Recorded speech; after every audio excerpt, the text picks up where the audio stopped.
A lot of these things we talk about are beyond HIPAA. Matter of fact, we might change this show. Help me with everything. You're listening to the Help Me with HIPAA podcast, where HIPAA and humor collide to make learning fun. Your delightful hosts are Donna Grindle and David Sims. Relax. HIPAA help is on the way. Welcome to the Help Me with HIPAA podcast. My name is David Sims of HIPAA for MSPs, and joining me is Donna Grindle of Card and Compliance.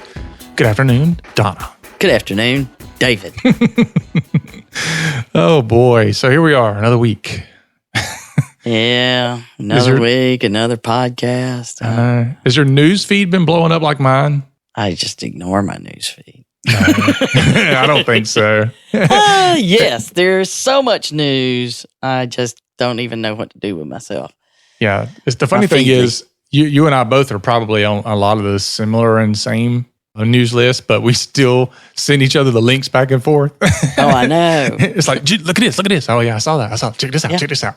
And what'd you think about blah, blah, blah, blah? Yeah, it's just wrong. My work husband and I spend way too much time talking to each other.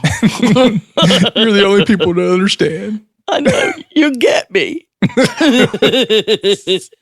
So we're going to throw a lot of these recent news reports into a batch today and go through those because there's a lot of good stuff that's come out. And I don't think there's anything worth making an entire show over, but certainly we want to talk about some of these and what's going on with them. Well, we could make a show about some of them, but ADD kicked in when I tried to decide. And so, I struggle with it, and normally I can decide. But today I said the news stories, they are aplenty. So we're going to open up the smorgasbord. Yeah. Oh, yuck. But let's talk about what's going on here recently and lately and coming up. So, okay, you just went in a loop, buddy. How about we talk where we're going to be? I'm going to be sitting right here. But we're going to be, so HIPAA Boot Camp coming up August 24, 25 in Stone Mountain, Georgia. If you haven't registered for HIPAA Boot Camp, you better do so. It's filling up quick. Need to do it. You can find out more information at thehipaabootcamp.com, or you can go to our website, helpmewithhipaa.com/bootcamp. Get all the information there. So how's everything looking on your end of that boot camp thing, Donna? I was thinking I'd show up and be prepared. There's a lot of time that I spend talking, but most of the time it is productive and not us getting into trouble. Yeah, it was pretty good. I was proud of you for holding yourself back last time. But the behind the scenes is really where a lot of the work happens, and I have to say hats off to Carla and Krista for doing a lot of that work. So they're putting a lot of that. I throw it together and I show up. I put together presentations and I show up, and the team makes us look good. Yeah, I'm usually the one that goes, "This is what we should do," and then I walk off. Yeah, they don't like you either. Just like So the boot camp, August 24th, 25th. So it is the most productive 2 days you will spend in trying to get training. You will know what you don't know by the time we're done telling you what you should know. There's a lot of knowing going on. I know. Yeah. So then, oh boy, after that, I'll be in Washington, D.C. September 16 and 17 at the Unconvention, which is an IT conference. So for those of you who are listening who are IT folks, if you want to check that out, you can find it at unconvention.io. Yes, and then right after that, September 22nd, I'm at the Georgia HFMA Care Forum talking about how we can do infection control for technology. And then at North Metro MGMA in October 17th in Kennesaw. Then Georgia HFMA Fall Institute, November 8th at Reynolds Plantation, Lococonee, Georgia. I'm really looking forward to that. Getting to go to resorts. I don't get to go there often. I just go for work. Georgia Association of Orthopedic Executives 2 days later. And I may even try to swing in a day in between those two to another conference. So, after that, I'm going to take a long nap. For the rest of the year, probably. Mm-hmm. Yeah, note to self, David. What are you trying to say? Leave you alone? Get some work done, brother. Yeah, no doubt. So let's dive into our topic for the day and get into these news stories, because some of these are very interesting, because some people are back in the news again. I know. It's looped. I know, but we had some updates to, what we affectionately call the wall of shame, and some new features. And we're going to be adding some of that to our website too, probably. By the time you hear this, it should be there. Yeah. Under the resources, we're going to really have resources. We have some, but we really haven't featured that. But we're going to do some more with the website. And this is going to be awesome. So you can do that research right within our website. Yep. So take off and go to our website. And by the time this gets published, it'll be there. And you will be able to see the new wall of shame right inside of our website. But some cool stuff. I don't know if people know about the wall of shame. Some people do, some people don't. But it posts information there about breaches and what's being investigated and past investigations and who's involved and how many patients' records it was. It's a lot of good information there. Well, first, let's be clear. OCR does not care for being called wall of shame. They don't. That is a term the rest of us call it, and they would prefer we don't use it. But I just can't imagine us not using I know. it. I guess technically it's the breach portal? Notification portal. No, it's the wall of shame, man. It's it's what you do. And what they've changed is the ability to pull data out of it is a whole lot easier. You've got the archive stuff that you can dig into the archives, and you can see what the resolutions were. Now, not on all of them. They're still updating a lot of that old data, but if the information is in their database, then we're able to see what the resolution was. And you can see, by and large, most of these cases, OCR resolves with corrective action by the entity involved. But what was really interesting is to be able to click a button and say, show me all the ones that are still under investigation. And seeing names on there that I'm like, I knew that. Yeah. But of those, it was showing the other day at least, and it was probably more now, but 354 ongoing investigations of breaches over 500. So that doesn't count cases where there was a complaint filed or things were stumbled upon in some other way. These are breaches over 500. Mm-hmm. So it's really easy to see how they could be overwhelmed at OCR because they're in charge of guidance and evaluation and all of these things. Plus, there's all these investigations going on, and there's a lot of stuff you're going to have to find out. But what I thought was interesting is they've intended it to make it more consumer friendly so that you can go see what's going on with your providers. Mm. I know. And everybody's like, oh, man. That means they'll know I'm not doing it. It's still one of my favorites. Yeah. Look how it shows all of your activity, but then they'll know I'm not doing it. Yeah. Promise you, they know you're not doing it if it's not there.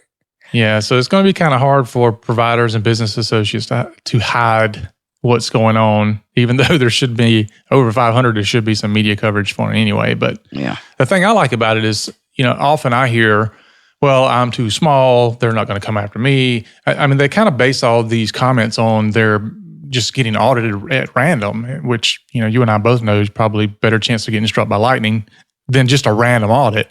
Right. They're not doing any right now. They still haven't released the results of the ones they did. Right. But the chances of you being audited because of tons of other reasons, hackers and insiders. And I mean, I got a client right now going through, it just now kicked off something that I'm sure will end up being an audit because somebody left the company, left the practice, and decided that they would take some patient information with them. Yeah. Can't do that. So that's going to be, and wait, we need to clarify, it's not an audit, it's an investigation. Right. Yep. And so that, those are the things I try to let people know, that don't get hung up on all this, hacking or auditing and all that. I mean, yes, those things can happen, but there's tons of other ways that you can get on the radar and become an investigation. And by going to the breach notification portal, people can actually see, wow, wait a minute, there's people on here that are the same size of business I am, and maybe the same type of business that I have. Right. And they're down the street, Yeah. I mean, some of them like, whoa, I actually know that person. I met them at a conference, or they're across town, or whatever. Mm-hmm. It's definitely, there's a very tiny statistical likelihood that you would be audited or even have one of those big major cha-ching settlements.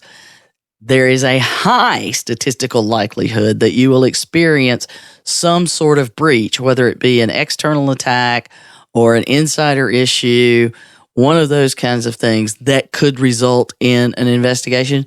That's that's well over 50%, where the others are well under, I would say those others are under 10%, even a single digit number, whereas the chance of you really getting caught in the day-to-day stuff bringing you down, massive. Or, I would say even potentially in some cases, depending on the scenario, over 75%. Mm-hmm. Yep. So let's talk about some of those things that have been in the news, because there's so many different ones, but all with the same theme. Yeah. So the first one we're going to start with is how, most people think of ransomware as being a very bad thing, but sometimes it can actually work out for good. Yeah.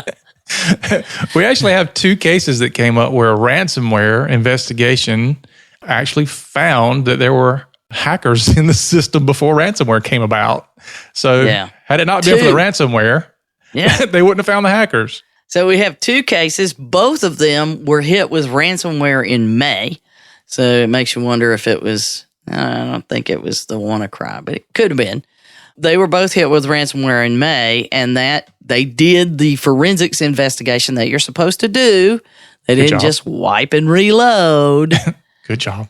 Note to self, all you techies out there, remember, you can't do that anymore. You've got to evaluate. And this is exactly why. Boom. Another mic drop moment.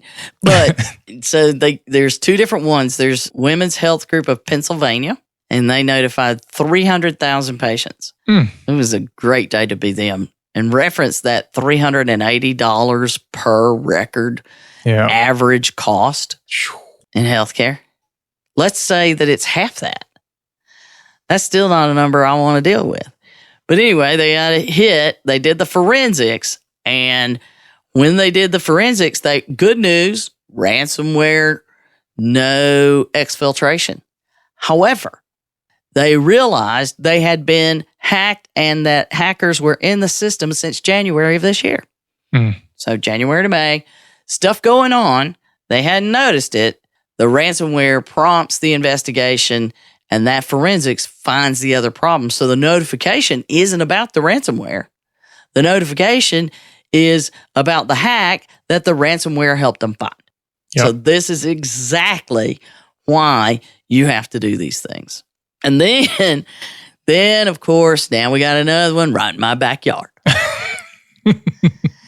So, these 2 were back-to-back announcements, and this is where I'm like, how can I cover all of this? Peachtree Neurological Clinic had the same case. They got hit in May. They do the forensics. Everything's good with the ransomware itself, but theirs was even worse. They found a, quote, unauthorized individuals had been accessing their system since February 2016. Oh, wow. Over a year. Yeah. And it's not clear.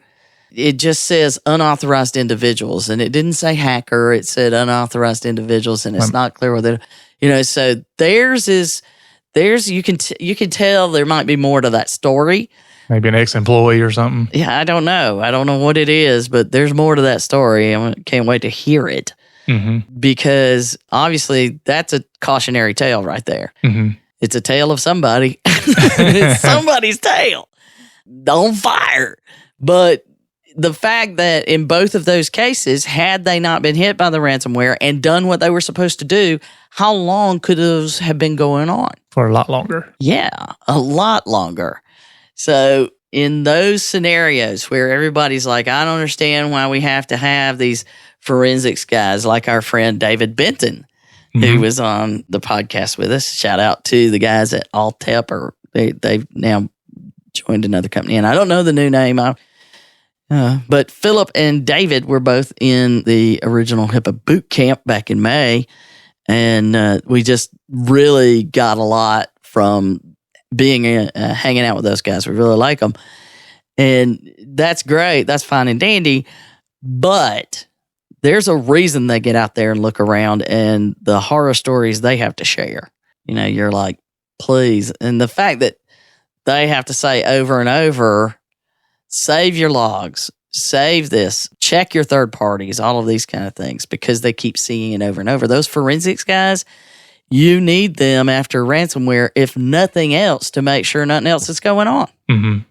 Yeah, and you have to understand, too, that forensics people do forensics, not your typical IT vendor that's doing work. Please don't call David and ask him to do forensics. Well, it's not just that. I mean, I have had that happen, but I'm just telling you from an IT provider perspective, that's typically way outside. I mean, your IT provider may say, "Oh, yeah, we can do some forensics," but you need to be careful with that, because that's a specialty field. Mm-hmm. And yes, we can do a level of forensics, but I would say get somebody who does just forensics for a living to do that, not somebody who can do some forensics. Right. You need the real CSI. Yeah. Well, the thing about it is, not somebody that played one on TV. Right. And another thing to think about is in some cases, these things may end up becoming a court case, and you need people that can testify as an expert witness and all that kind of stuff. And your local IT guy is not going to be the one that needs to be testifying. I don't know. Some of them think they're brilliant and they can do that. Yes, they do. Yeah, those are the ones you want to be careful with. But, as a former law enforcement officer, no, I do not want to be testifying to this, because I will get chewed up and spit out in court, because this is not something that I should be testifying for, and neither should most of the other people that are doing the frontline IT work. Get somebody who does forensics for a living, that understands how to build a case. Yeah, it's the professional thing. Why we say you need professional IT support to run your day-to-day. You need professional forensics to evaluate these kinds of scenarios. Mm-hmm. Which, guess what else they can find? They can find insider issues as well as hacks. Can they? Yeah, I know. And that's a big issue. We've seen that a lot more in the news. Yeah. So, statistically, we talked about statistical a few minutes ago. Statistically, you're more likely to be hit by a major insider breach, whether it's your own employees or those of your third-party partners. Right. So those have been in the news as well in some very interesting ways. And this one I forgot to put in the notes, David, that I'm going to touch on, because it's like, wow. There's Tewksbury Hospital has found an employee that has been essentially snooping for 14 years. Oh my gosh. For 14 years. This person's been doing things that were inappropriate. Did you not change your systems out in 14 years? Yeah, I know, really? What in the world? Apparently, it's one of those things where, the staff, I always hear the story. My people have been with me forever. I don't have to worry about it. I know you've heard that.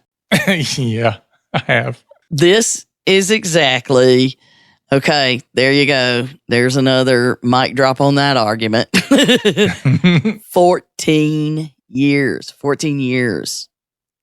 that they were in there doing things they shouldn't do. So that's a whole other story. But I was really focusing on the ones where people are going potentially to jail. Now, we talked about privacy officer liability in a recent episode, but let's talk about what's going on with there's one case that I find very interesting because it's a different approach by a local DA. And then the other one is they're dealing with potential prison and fines that don't have to do with HIPAA yet. So the first one is in Oregano. The one in Oregon is this St. Charles area where a local DA has filed charges against a health system employee, Danielle. I was waiting on you to pronounce Danielle Vaca, who inappropriately viewed medical records of 2,459 patients. Right. The records accessed between October 8th, 2014, and with a date that's specific, you got to assume that's when they started working, and January 16th of this year. So, again, over 2 years of activity. Oh, they've been with me for a long time. I don't have to worry about it. Obviously, they don't have enough work to do. They're just going in and out of records. But sad thing is that they didn't really find where she was doing anything but being nosy. Just being nosy.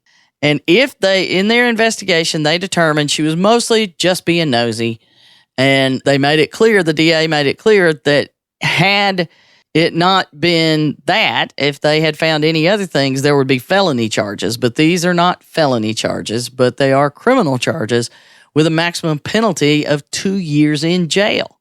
I know, but dang. Yeah. And it's classifying it as a computer crime.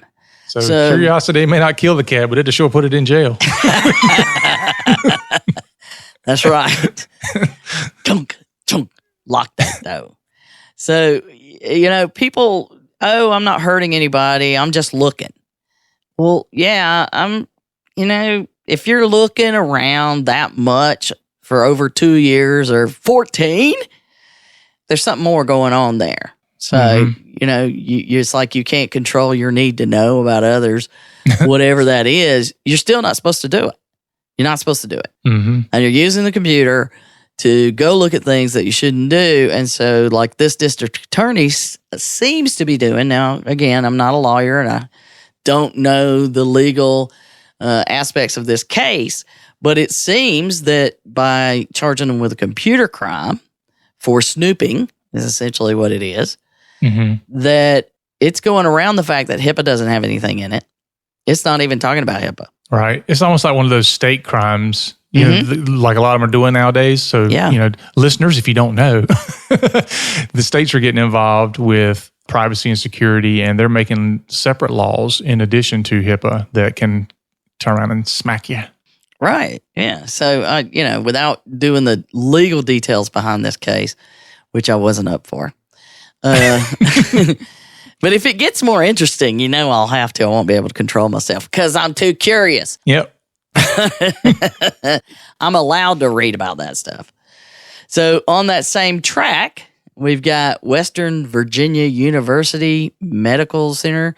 There's an employee who has admitted to using someone else's personal information that they got from their job at the medical center to commit bank fraud in June 2016. Okay. So, yeah. That's a smart one.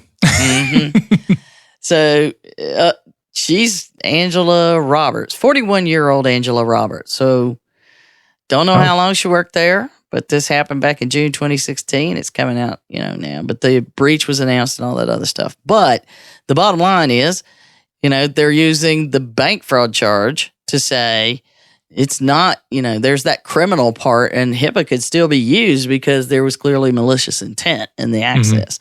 So, but 5 years in prison and a $250,000 fine is what they're saying they could charge there. So to think that it's harmless is just plain old wrong, just wrong. And that identity theft is a bigger and bigger and bigger problem. And the medical identity theft is expanding dramatically. There's some new reports on that I'm still evaluating. But the overall theme here is, don't get caught with your hand in the cookie jar or your nose where it doesn't belong. Yep. And that's it. Another thing too that we heard a lot of when we went to the HIMSS conference is when it talks about HIPAA and enforcement and all that. I mean, they really kind of went out of the way to say, they're not really out there trying to do harm to your business with fines and all that. They want to change behavior and they want things to be done right. So that's one side of it. But when you start getting the state and local authorities involved, they're not looking at, oh, we don't want to harm you. We want you to change behavior. They're looking at, we're going to nail you to the wall for violating a crime. Right. So it's very different in the approach. And now both sides are involved and they can both come after you for different reasons. Now, to me, that's even more reason to say, hey, now might be a great time for me to start getting this stuff together and doing things right, because it's not, HIPAA schmippa anymore. Now it's, okay, I'm going to have to deal with the federal or local or state authorities, even if HIPAA never gets involved. Right. And that's another point in the, you've got to focus on doing what's right, because while the privacy officers themselves may not be liable for employees' activities, unless they're, of course, involved in doing it or the cover-up, but the company can be held liable for not trying to prevent their employees from doing this stuff. Yeah. And so if you've got people that are doing these things for such a period of time, and I believe the DA in the Oregon case even quoted saying that he had received unsolicited, which was important, phone calls from the patients involved in the case saying that they felt so violated. Class action. Yeah. So you're looking at a much bigger thing here. And to say, all right, well, this employee's been there since 2014 and they didn't catch it until January 2017. And it's been going on all this time. And who knows what's going to happen with Tewksbury. But apparently that one was just curiosity too. Mm-hmm. But that I can, because of my job, I can know all of these secrets of your life. That's just unacceptable. Yeah. So and it doesn't matter if you're, HIPAA business associate or covered entity anymore. A lot of these things we talk about are beyond HIPAA. Matter of fact, we might change this show. Help me with everything. Yeah. I don't know. We need, we have talked about what else could we call it, but we got nothing. So if you got some ideas of what we could call our show, be sure to send us an email or tweet us or book us or whatever. We're interested in ideas, or at least have a second name. But that does take us to the next big news item. And this one just actually came out today. So literally hot off the presses. Anthem, those Not people again. No. that got the 80 million people breach, and they just did a deal to settle a class action suit. Hey, reference class action, 115 million. They just stroked a check. Well, they're waiting for it to get approved. They've had to announce 18,000 Medicare patients in 21 states. New breach. That's less than $2 a piece. Well, the 115 million, yeah. And most of that goes to the lawyers. Right. Not that I'm, disparaging the lawyers, but that went on since 2015. Do the math. Yeah, there's a lot that goes on there. So what happened this time? This time, what had happened was, and you can see Anthem now going to OCR. What had happened was, and they're still under a cap, though, right? Well, I don't know that they've never released the results of that investigation that I know of. We should look. That's something we should look on the new site to see if it's still under investigation or what the resolution is, because it should be. All right, we'll do that. We're going to have to start doing this extra research. Oh, God. You're going to have to help out, David. I'll do it. I'm on it. All right, you look into those things, the things we've talked about, and if we never mention it again, y'all know who to blame. But in this case, and this also speaks to that need to vet your business associates. And other people are like, well, the law says you just have to have a contract. You don't have to do due diligence. it's beyond following the nitpicky letter of the law now. Let's do what's right for our patients and our business. And even, David McGraw mentioned in the discussion at HIMSS when it was talking about, do you need to do more than sign a contract? And her point was, from a legal perspective, the contract, the business associate agreement is really all that's required. But it would make sense for those high risk folks to, for you to check them out and protect things and protect your business and your patients. So she can't obviously say, yes, you should do this, but she thought it would be prudent. Mm-hmm. It's the same thing as always. Do I have to get this in writing? Well, no, you don't. But if anybody ever argues about it, I'm going to ask you if you did it. Can you prove it? Right. So it's the same stuff. But this particular group is Launch Point Ventures. They're an Indiana corporation, and they do some sort of case management, it sounds like, when I was reading it. And so this one is another one of those identity theft things. So Launch Point learned in April that, and really all it says is that an employee could be involved in an identity theft something. So not a lot of details on how they found out or any of that kind of stuff, but they called in forensics and said, help us. By May the 28th, they had found that other non-Anthem data was involved, which it's not clear whether they do case management for other people. Do they have other, HIPAA data out there or not? Other PHI? Don't know. But by June 14th, they had notified Anthem that the employee in question had emailed those 18,000 patients' data, emailed it to their personal email account in July 2016. Yeah. So they found out in April that they did it in July 2016. So a year later, Anthem learns about it. Now, LaunchPoint, they're making it clear. Look, we terminated that employee, and we're working with law enforcement, and we're doing all of that. And there was a quote that the employee has been incarcerated. No. And is under investigation by law enforcement for matters unrelated to the emailed Anthem file. So not the HIPAA stuff, but I'm going to think maybe the identity theft. I'm going to think there's just, fraud and all that stuff involved. And, that incarcerated, designing women, my unfortunate incarceration, Anthony's unfortunate incarceration.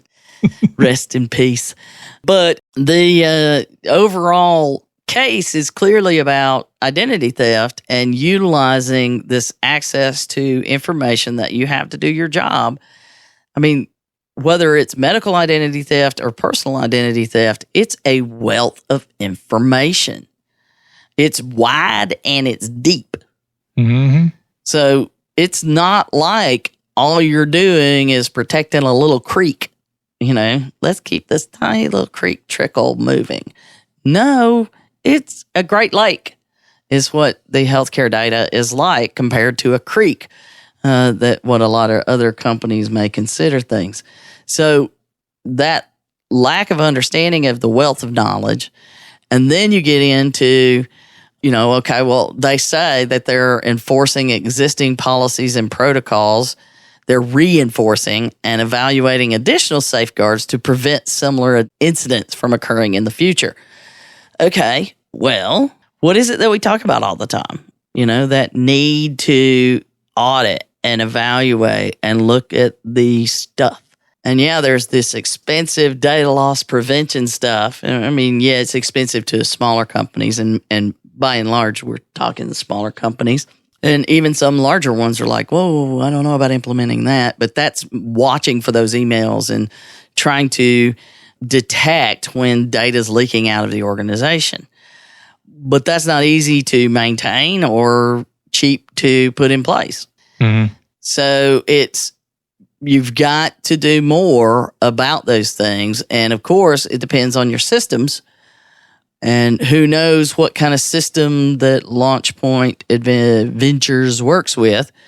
But, we know that the Oregon case in St. Charles, as well as the West Virginia case, those, if they had a tool like our friends at Sphere have, where it's monitoring the back end.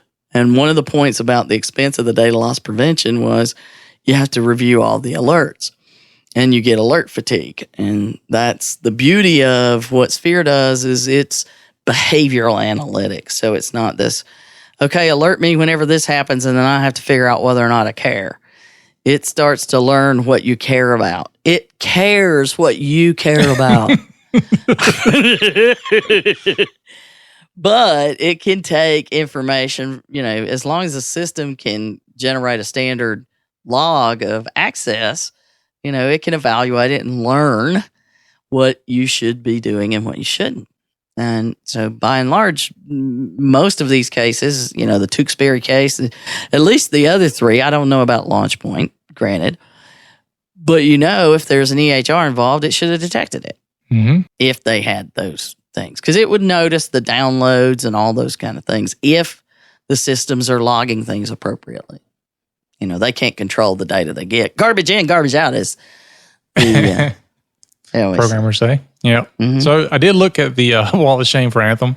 I wondered what you're doing because you weren't engaged in our conversation. Well, you gave me a task. I took it and I ran with it. I didn't mean right now. There is nothing on the Wall of Shame that explains anything other than what happened. So it doesn't give me any information about a corrective action plan. So there you have it. It says it's closed? No, it doesn't. It just gives information about the breach itself. Is it under the archive or is it under investigation? It's archived. So according to that, then it should be closed and the investigation is closed. And, they probably said, dudes, what you going to do? But not for us to worry about. What we're supposed to worry about right now is that you've got all of those cases where you've got to start checking on people to protect your business, to protect your patients. I mean, that people feel violated even though all somebody did was look when they shouldn't. Yeah, I feel violated when people look. No, you don't. No, you don't. I know you better. You want people to look. You're always doing something. So, not me. Yeah. So under the news aplenty, that is why I had a hard time deciding which of those topics to talk about, and they blended together really nicely into, can we tell in advance in less than 14 years, in less than, in 2 years or whatever, can't we find these cases? Can't we learn about these beforehand? And I'm sure a lot of these companies would prefer to have found it themselves instead of law enforcement notifying them. If you had found it earlier, people are criminals. That happens. And again, you don't know what's happening in people's lives. There are so many stories that, it's sad what happens to some of these people. Yeah. People get cancer and then they need money. So they, you would never think of them doing it until they're in a position where they turn to this and they say, this is my only option, which is sad, but it's what some people do. Yeah. Can't look at somebody and say, oh yeah, they're a criminal. No, I know, really. Wish it was that easy, but no. No. So all of those fall under that task. And just for fun, I don't know what to file this one under, but I felt it was something that we should mention. Yeah, well, we talk about, we've always talked about the Internet of Things numerous times, but the reason why we talk about that Internet of Things is so that people get an understanding, especially as they do their risk analysis stuff of, what other things are connected to my network that I need to be concerned about or I need to keep an eye on. And this is one that I've never heard of before. I know. I was like, wait, what? So, yeah, in a casino. And they care about security. Yeah, like they got better security than anybody on the planet. Yeah, but usually, casino was hacked, get this, using a fish tank as an access point. A fish tank. That's right. That's what we're saying, people. A fish tank. So, I mean, I guess they had it connected to Wi-Fi so that. But that's the whole point of the Internet of Things, is that things can be monitored, and so the service that manages those huge fish tanks, they can know the temperature and the salinity and all of those things. With sensors in the tanks, I think there's even that there's a show or something about tanks, and it's these massive fish tanks it's the thing. I just thought it was funny that fish need Wi-Fi. I know, really. That's what it is. They're all out there with their little phones. Or maybe they're fake fish, and I don't know. I don't know, dude. Yeah, there you go. But a fish tank was connected to the network for whatever reason. I don't know if the goldfish were going on strike without a Wi-Fi. We'll be more productive and show up more if we have Wi-Fi. But that was the tool that somebody used. They scanned, they found this thing, and it was their way into the network. Yep. So there you go. There you go. So now you got people who work in the, hospital or a nice big office, and they go running in and look at the fish tank. Bloop, bloop, bloop, bloop, bloop. Well, nowadays everything you have to think about everything that's connected. I just read an article yesterday about the Roomba, the little vacuum cleaner. Yeah. Did you see that? It was like the Roomba's going around your house, and it's basically mapping out where your furniture and all that stuff is. Mm-hmm. and it's going to send information back to like Amazon or whoever, saying, "Hey, they don't have a couch because I'm not finding one, so let's send them ads for couches." But somebody's going to hack into it and have a blueprints to your house because their vacuum cleaners sending that data somewhere. Yeah, there's so many things that it could learn, and you just ignore that little thing. It's like the IT person working on computers. You ignore them. But yeah. Crazy stuff. I'm sure we'll be having an episode where we mention somehow somebody got hacked by a Roomba. There's just too much of that. I went back and looked, and we did a thing, the IoT Rise of the Machines in 2015. And, oh wow, been that long? Yeah, I know. I can't believe it's been that long. But yeah, we were talking about it then, and I think everybody blew us off.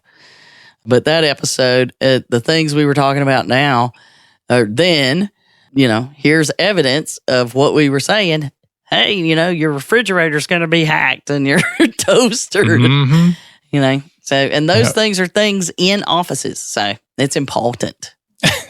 Yep. So anyway, that is our show for today, folks. Want to thank you for listening. Remember, you can always visit us on the web at helpmewithhippa.com. Don't forget the HIPAA Bootcamp is coming up. So if you're interested in that and want more information, you can either reach out to us or you can go to thehippabootcamp.com to get all the information, and we'd love to see you there. Also, you can review us on iTunes and Stitcher. We're there as well. We're also on all the social media outlets except the ones we're not on. So you can find us on the most popular ones anyway.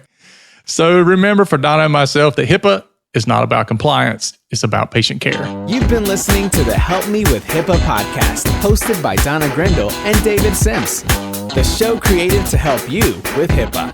For more information or to ask us a question, visit our website at helpmewithhipaa.com. Neither Donna Grindle or David Sims are attorneys, and they do not offer binding legal advice concerning regulatory compliance. The information in this podcast should not be relied upon or construed as legal advice in any way. Consult your attorney for legal advice concerning compliance with HIPAA regulations.